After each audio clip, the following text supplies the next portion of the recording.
प्रेम जब सामाजिक मान्यताओं द्वारा स्वीकार किया जाता है तो यह शादी बन जाती है।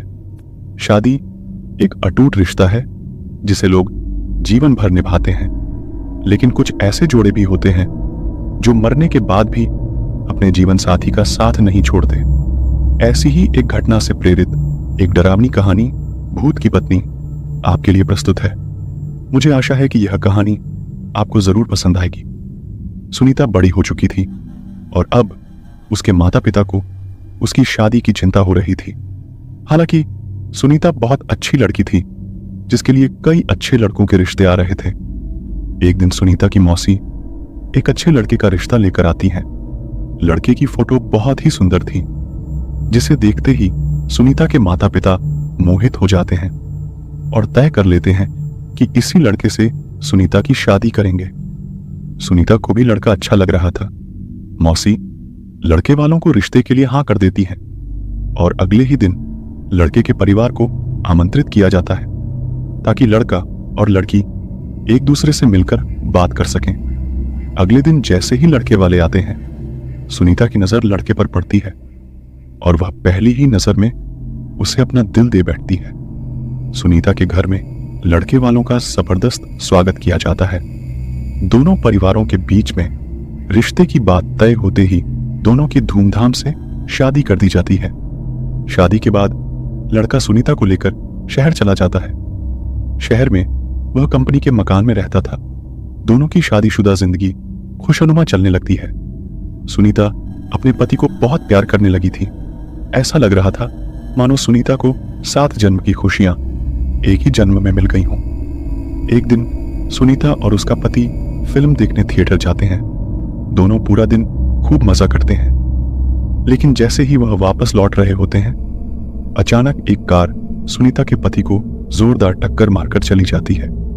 वह तुरंत अपने पति को उठाती है और उससे पूछती है कि आपको कहीं चोट तो नहीं लगी। सुनीता का पति मुस्कुराते हुए सुनीता के साथ चलने लगता है।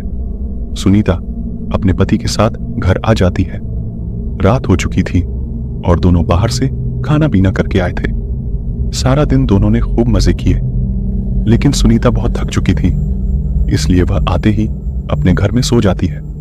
सुबह उठते ही वह अपने पति के लिए चाय नाश्ता बनाती है और अपने पति को उठाने जाती है, लेकिन वह पहले से ही जाग रहा होता है।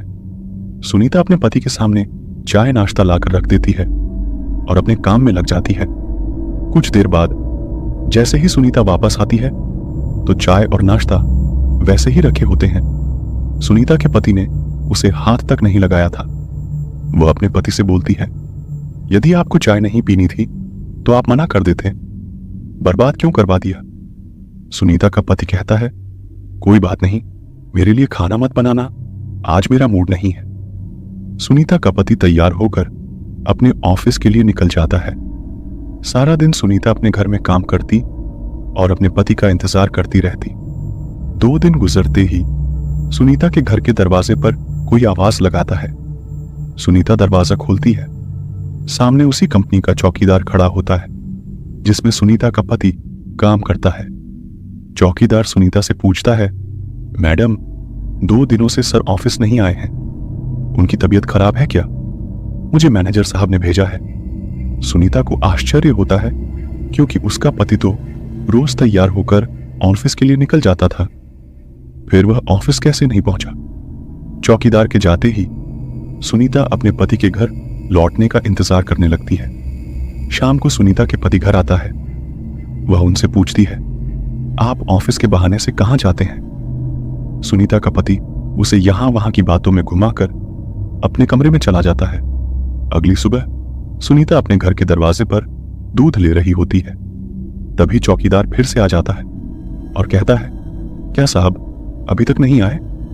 सुनीता कहती है, वह तो अंदर बैठे हैं, जाओ मिल लो। चौकीदार घर के अंदर पहुंच जाता है। वह चारों तरफ देखता है, उसे कुछ नजर नहीं आता। पीछे से सुनीता दूध लेकर आ जाती है। चौकीदार सुनीता से कहता है, कहां हैं साहब? सुनीता कहती है, अंधे हो गए हो क्या? तुम्हारे सामने ही तो बैठे हैं। लेकिन चौकीदार को सुनीता पागल लग रही थी क्योंकि सामने कोई नहीं बैठा था। दरअसल उस रात जो कार एक्सीडेंट हुआ था उसमें सुनीता के पति की जान जा चुकी थी। चौकीदार सुनीता से दोबारा कहता है, मैडम वहां कोई नहीं बैठा है। लेकिन सुनीता चौकीदार को चिल्लाते हुए अपने पति को जाकर पकड़ लेती है और कहती है, ये देखो, इतना बड़ा इंसान तुम्हें नजर नहीं आ रहा। सुनीता के साथ कोई दिखाई नहीं दे रहा था। चौकीदार वापस लौट जाता है और कंपनी में जाकर सारी बात कह देता है। जब कई दिनों तक सुनीता का पति काम पर नहीं आता तो कंपनी की तरफ से दिया हुआ कमरा खाली करने के लिए नोटिस भेजा जाता है। सुनीता नोटिस पढ़ते ही चिंतित हो जाती है और अपने पति से कहती है, आप कंपनी में काम कर रहे हैं, फिर क्यों हमें इस घर से निकलना होगा। सुनीता का पति भूत बन चुका था, लेकिन सुनीता उसे साधारण समझ रही थी। उसी शहर में एक पुराना घर था जो कई सालों से बंद पड़ा था और वहां कई भूतियां आत्माएं रहती थीं। सुनीता का पति उसे उसी घर में चलने को कहता है। सुनीता अपने पति की बातों में आ जाती है और उसके साथ जाकर वहीं रहने लगती है। सुनीता ने इंसानों से रिश्ता खत्म कर दिया था और अपने पति के साथ भूतिया दुनिया में ही जीना सीख गई थी। दरअसल सुनीता अपने पति की बातों से पूरी तरह संतुष्ट हो चुकी थी। सुनीता को इस भूतिया घर में ही धीरे धीरे डर का एहसास होने लगता है। वह अपने पति के अंदर बदलाव देख रही थी, लेकिन वह अपने पति के प्यार में इतनी दीवानी थी कि उसे एहसास ही नहीं था कि वह भूत की पत्नी बन चुकी थी। कुछ दिनों बाद सुनीता के सास ससुर शहर आते हैं। सुनीता अपने पति से कहती है, मम्मी, पापा का फोन आया था, वह 2 घंटे में स्टेशन पहुंच जाएंगे, उन्हें जाकर ले आओ। सुनीता का पति उससे बाहर जाने का बहाना कर देता है और उसी को स्टेशन जाने को कहता है। सुनीता अपने सास ससुर को स्टेशन से जाकर ले आती है। सास ससुर आते ही अपने बेटे यानी सुनीता के पति के बारे में पूछते हैं।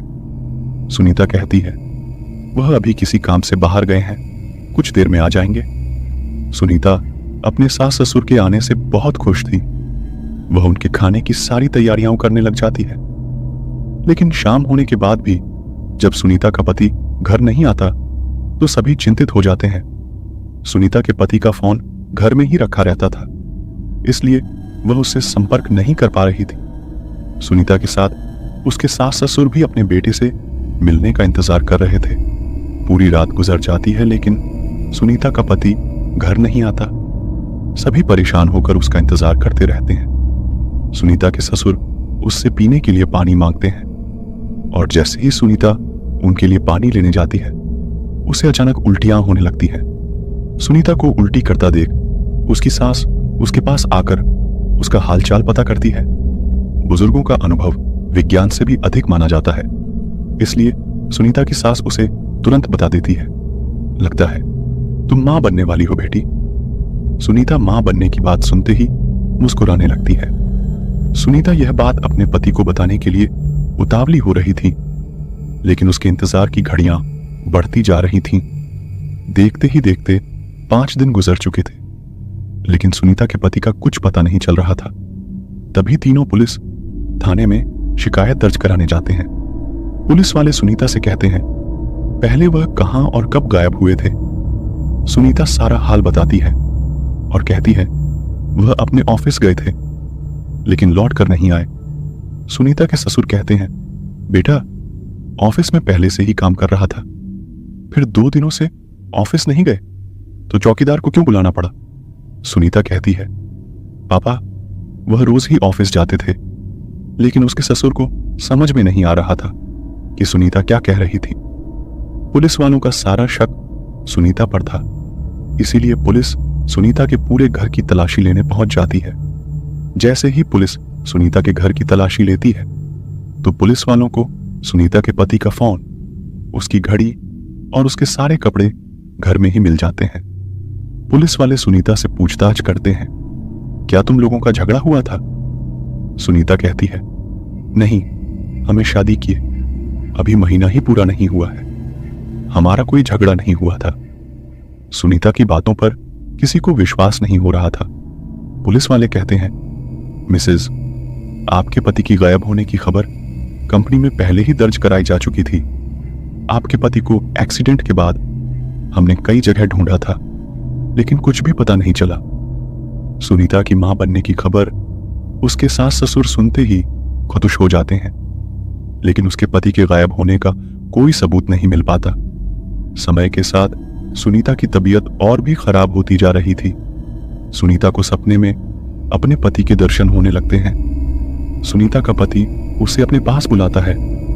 सुनीता का बेटा बड़ा होने पर धीरे धीरे पिता के बारे में पूछता है और वह अपने पिता के बारे में जानने की कोशिश करता है। सुनीता का बेटा बड़ा होकर जब अपने पिता के बारे में जानने लगता है तो उसे एहसास होता है कि उसका पिता उसके पास ही है। सुनीता अपने बेटे को भी अपने पिता के पास ले जाती है। सुनीता का बेटा अपने पिता से मिलता है। दरअसल सुनीता का पति मरने के बाद भी उसका साथ नहीं छोड़ पाया था, इसलिए वह हमेशा सुनीता के पास एक भूत के रूप में रहता है। सुनीता अपने पति के प्यार में इस कदर पागल हो चुकी थी कि उसे किसी बात का होश ही नहीं था। आपकी सपोर्ट हमें और भी भयानक और रोमांचक कहानियां लाने के लिए प्रेरित करती है। हमें कमेंट्स में बताएं कि आपको कौन सी कहानी सबसे ज्यादा डरावनी लगी और आप किस तरह की कहानियां और देखना चाहते हैं। इस चैनल पर हॉरर पॉडकास्ट प्लेलिस्ट बनी हुई है जिसमें काफी अच्छी और डरावनी कहानियां हैं। उन्हें जरूर सुनें, और नहीं तो आप YouTube पर सर्च भी कर सकते हैं horror podcast by Unrevealed Fear. धन्यवाद।